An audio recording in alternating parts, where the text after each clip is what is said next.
Welcome, I'm Mike Connor with Spice Catalyst, an agile business acceleration agency. This presentation is designed to help you create an insanely great sales enablement program by using the customer journey to facilitate the planning dialogue between your marketing and sales teams. In this presentation, we'll cover why it's so critical to support personal sales interactions in today's business-to-business marketplace with great content and the analytics that we can gather from our marketing systems.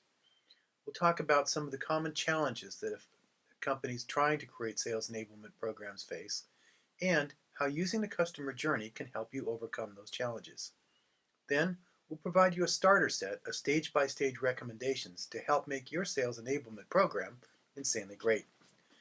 We've also created a great workbook for you that's available on our website at spicecatalyst.com at no charge. You can download that presentation at the link below.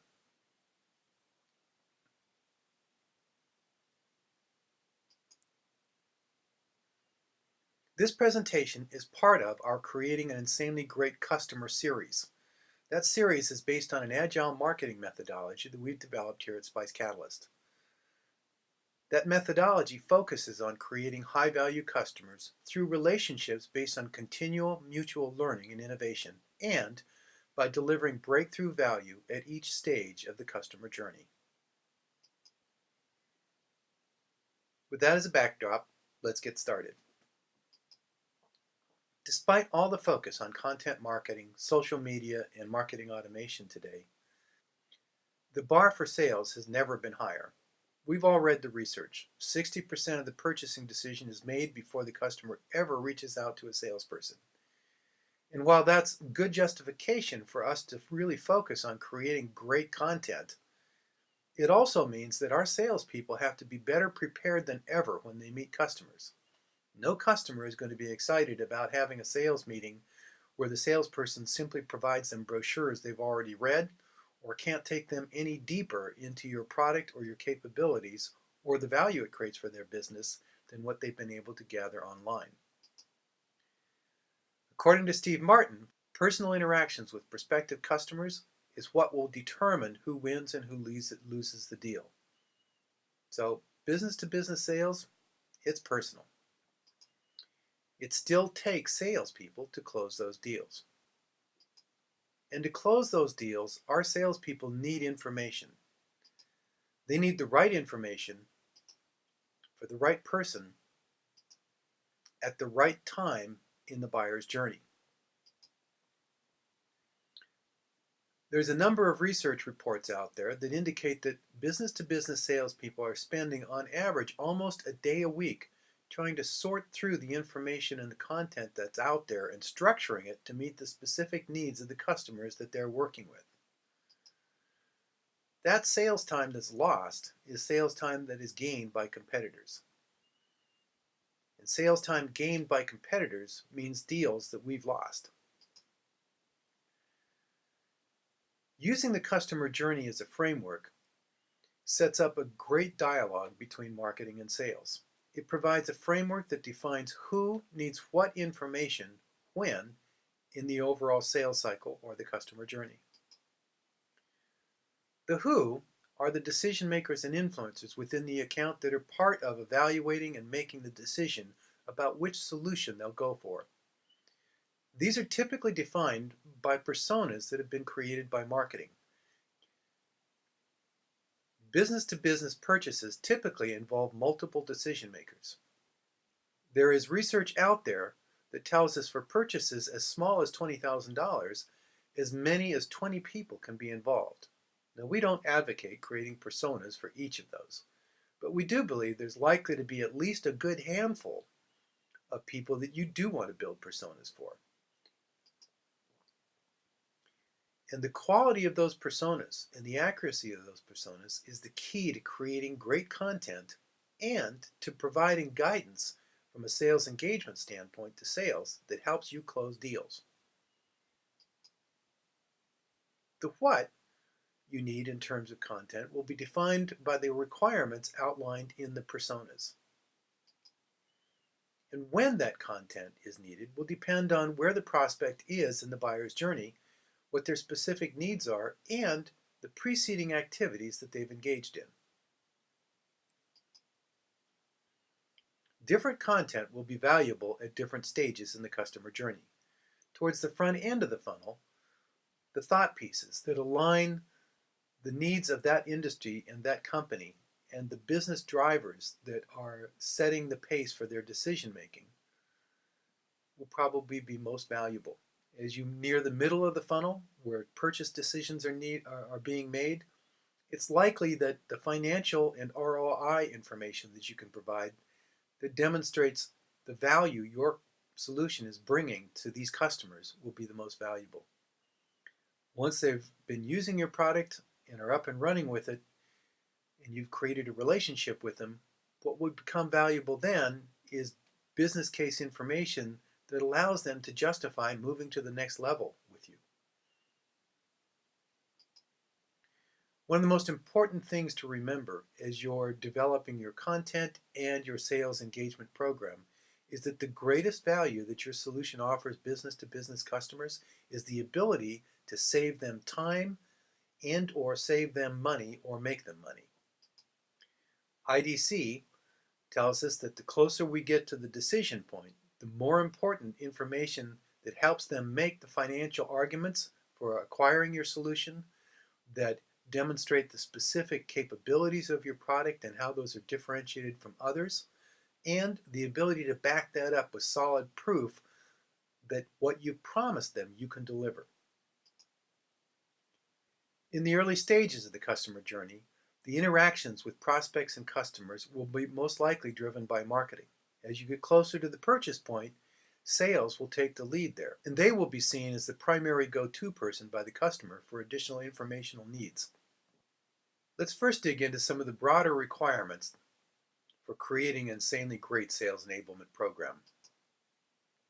One of the first things is that this has to be about continual learning and innovation between marketing, sales, and customers. Products change, competitors change, the business factors that are impacting your customers' industries and their company change, and buyer behavior changes. So creating a great sales enablement program means staying on top of that and making sure that there's a continual dialogue between your teams and customers about what information is going to be most valuable to them when in the purchase process. As we talked about earlier, personas are really important here. Those too will change. And so it's important that sales is trained on those and they understand how those particular personas relate to the content that you're developing and when those personas are likely to use that. Additionally, when you're publishing content out there or you're presenting your information out at trade shows and so on, it's important to make sure that sales knows where that is and how it's being used, and even more importantly, how to access it. The other thing that we talked about was tracking the customer activity. What content have they used? Who within the account has used it? When did they engage with that content? Did they share that content with someone else? Did they come back to the support organization and have questions that they needed answers for?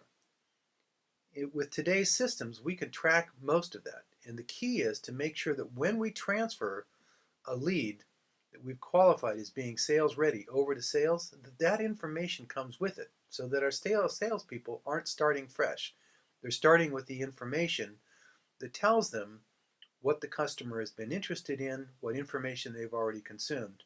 So they're really ready to create a highly valuable conversation with that customer when they first get in front of them. As we get closer to the purchase point, making sure that the sales team has got exceptional turnaround on requests for additional information and or access to internal experts will be very important. These can make or break deals. As we talked about earlier, salespeople can spend as much as a day a week trying to chase down the right content and structure it to meet customer needs. One of the best things you can do to reduce that time and improve sales effectiveness is to take and create your content with an information architecture that supports the way content needs to be used by the customer and your sales team. The starting point should be the thought leadership pieces. These are the pieces that capture your overall positioning and capabilities that you offer the marketplace, and that align those capabilities with the key business drivers that are impacting the decisions made within your customer organizations. Next are the product and technical pieces that break down your product and its capabilities and the solution that you offer, and align that with the specific high-value use scenarios of your customers. The good news is, in the world of business to business, we typically do a pretty good job of that. The next thing we'll need is product evaluations that have been done by someone other than you, so third parties. Two kinds of those. One is the more formal ones that have been done by companies such as Gartner or other analysts, and the other is the information that you've gathered from your existing customer base about the value you've created for them. Those could come in the form of case studies and or peer reviews. Once that information is in place, the next step along the way will be proving it, proving that you can deliver that. And so those proof points come in the way of proof of concepts, pre-purchase trials, demonstrations of your product, all that align back to the core needs of the customer. And then finally, as we move towards the purchase, what is the true business value? What's the return on investment the customer will receive from incorporating your solution into their operations?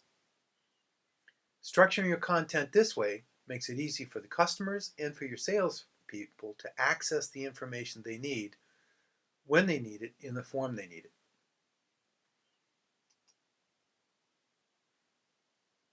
So we've just covered off the high-level requirements that need to be a part of all of your sales enablement activities and programs. Now we'll dive into the stage-by-stage requirements. And these requirements are designed to tell you what kind of content is needed where in the customer journey, so that both the customer and your sales team can access it as they need it. The first step along the customer journey we call the status quo. And at that point, no one in that company has yet recognized that they have a problem or that they need your solution. The person that we want to reach is the person inside the company or the organization that really wants to stay on top of trends and drivers within their industry or within their job function. What you can provide that will create value for them and begin the relationship with them is providing objective thought leadership that talks about the trends and the issues that are changing their industry and how solutions like yours can help them address those. So this is not a heavy sales piece as much as it is orienting them to what's going on in their marketplace and in their industry and the challenges that that industry or their company faces, and solutions that can help them address those in effective ways.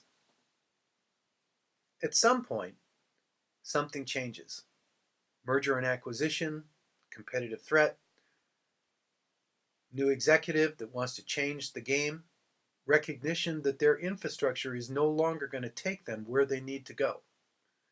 Any one of those things can drive them to make the decision that they need to start changing the way they're doing business.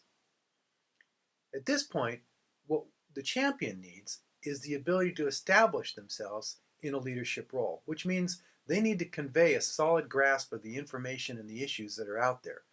And they need to be able to quickly pull together and assess the needs and the opinions of the internal decision makers and influencers.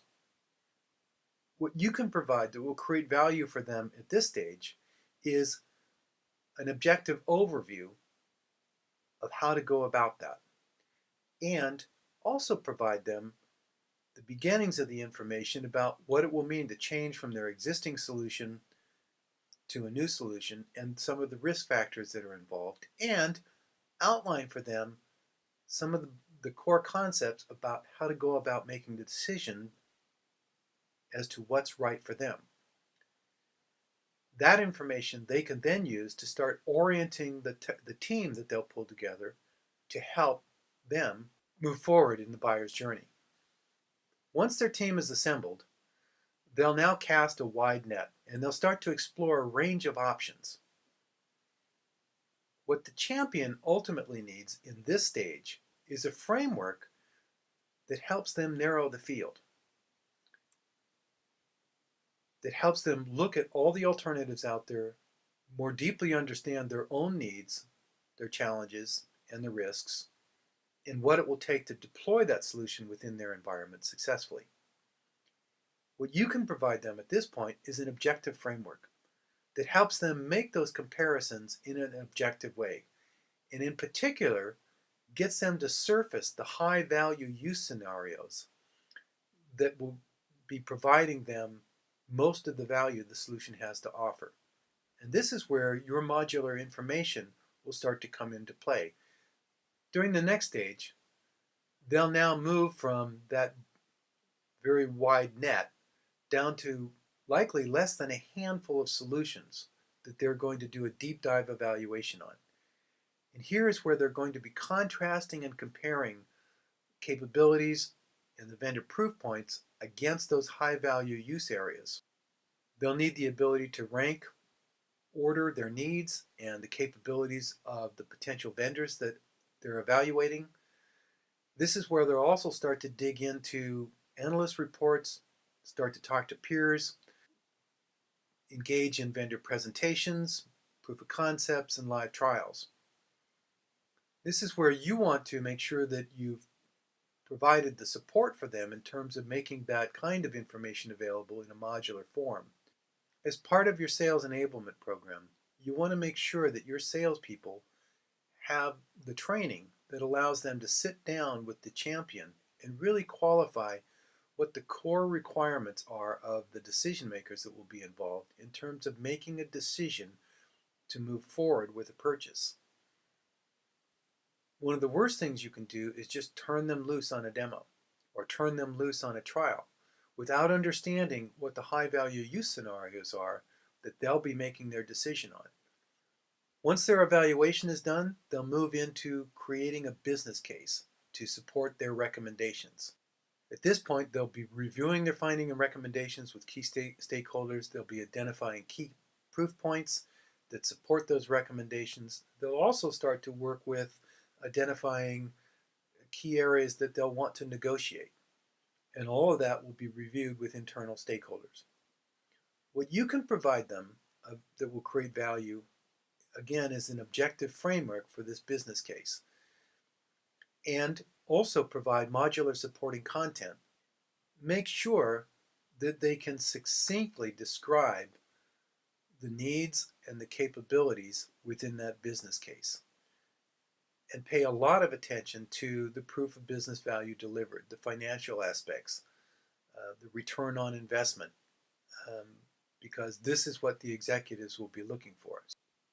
Once they've formalized the business case, the next step will be to go around and gain internal buy-in from across the organization.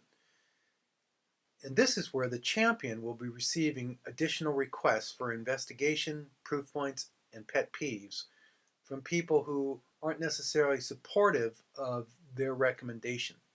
What you'll need to make sure that you can do for your salespeople is provide really fast turnaround on those new requests. Make sure that what you're providing is a balanced and objective response.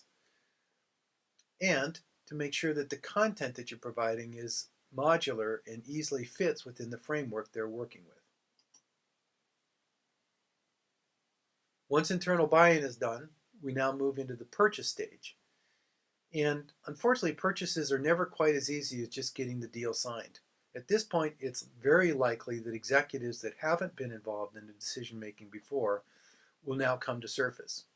And believe it or not, they'll have their own opinions, they'll have their own questions, and they'll want the champion to go back and gather additional information to address those.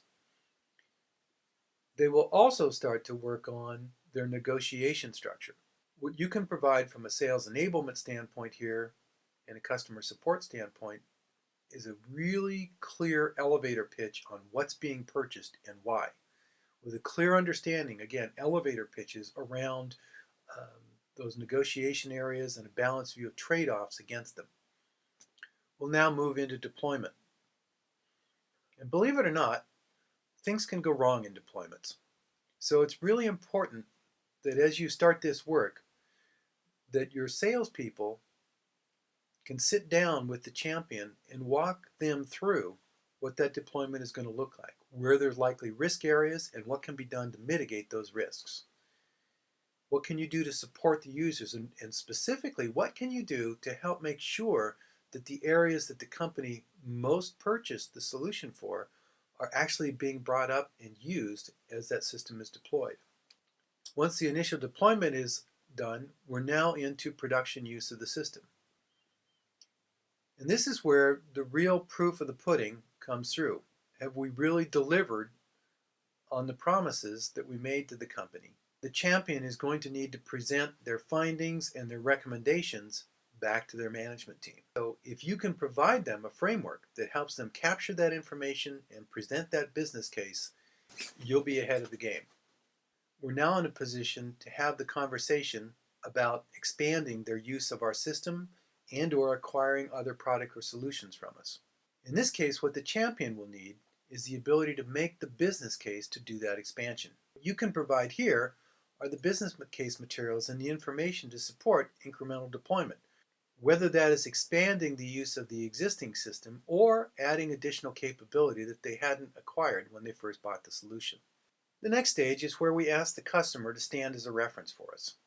And this is a great opportunity to have a really good conversation with the customer and give them the chance to talk about the good, the bad, and the ugly of their experience with you. That way, they'll feel you're much more of a partner who really has their longer term interest in mind and will likely be much more willing to sit down and talk about the value that you've helped create for them. Providing a scorecard that includes that information for them and helping them work through that will be a great step in terms of creating that kind of a relationship. Additionally, many companies are challenged when it comes to being able to stand as a reference for vendors. Their legal department, their PR department, and sometimes even the purchasing department will have guidelines or restrictions. Providing templates or examples of the kinds of references that you'd like them to provide you that you know are more likely to clear those gatekeeper hurdles will go a long way in making this easier. And then making sure that your sales team has support in dealing with PR, legal, and purchasing to resolve some of those issues. Covered a lot of ground. And now we're at the point where we have to ask ourselves the magic question. How are we doing? So how well does your current approach address the needs of the customers and the sales team as we've outlined here? The first step is to look at how well do you know your customers? How well do the personas that you have in place really reflect who the key decision makers and influencers are and what their needs are at each stage of the customer journey? You can rate these from a -5 to a +5, where -5 means you're really losing momentum and credibility in the marketplace because you don't have this nailed. 0 equals you're good enough. You're not exceptional, but you're not bad. +5 means that you're hearing back from customers and your sales team that you're absolutely providing breakthrough value that is leaving the competitors in the dirt. The next area you want to look at is how well does your content support the prospects and the customers' needs at each stage? And how well are you supporting the salespeople's needs as it gets closer into that purchase point? Again, you can use the same rating mechanism that you did in the previous section. The next question is, how well does your current approach and your current system support getting the right information to the right prospect or customer at the right point in time? And how well do those systems support exchanging information between sales and marketing and sales and marketing systems so that your salespeople can go into meetings with customers fully prepared? Now, as I mentioned earlier in the presentation, we've developed a free workbook that can help you in this. It touches on each of the areas we just talked about. There's a baseline for each of the following that you can gauge your existing sales enablement program against. So it looks at personas, content, the process, and then provides stage-by-stage assessments. The last section of the workbook provide you a place to work out the priorities that you have to improve your sales enablement program. This workbook is available at the link at the bottom of this page. In terms of setting priorities, our biggest recommendation is don't try to do everything at once. Pick one or two areas to get started in that you believe will provide the greatest benefit to your sales enablement program the fastest. We've provided a couple of tests here to help you do that. So if you look at the initiative that's been recommended and can only identify it as being important to a few or even no customers, and it's not really going to help your brand or your reputation in the marketplace nor give you much in terms of competitive advantage, you don't need to do that one. If, on the other hand, what you've identified as something that's extremely important is going to create a lot of value for most or all of your high-value customers and will absolutely uplift the equity of your brand and reputation in the marketplace, and you believe it's critical to the success of your business, that gets a 5. In terms of urgency, if you look at it and say, there's no reason that we really need to implement this now, there's nothing else that's really depending on this, and it'll have little or no impact whether we do this year or next, that's going to be a really low urgency. If, on the other hand, you've got something that it's very clear it has to be done immediately, that there are other high priorities items that can't be completed without completing this one, and if this one isn't completed now, the value to your company and your customers is lost, then that gets a very high score. So when you're looking at items that have scored in the 20 to 25 range, those are really good priorities. I'd like to thank you for the time you spent with us today. If there's anything that you have questions about or anything you'd like clarified, please don't hesitate to call. Additionally, if you'd like help undertaking this kind of initiative in your organization, we'd love to have the opportunity to talk with you about the value our team could bring you. We've got a great group of people who have done exceptional work in this area, and I guarantee you we can make a difference for you in helping you get this work done. Make it a great day, and thanks again for your time.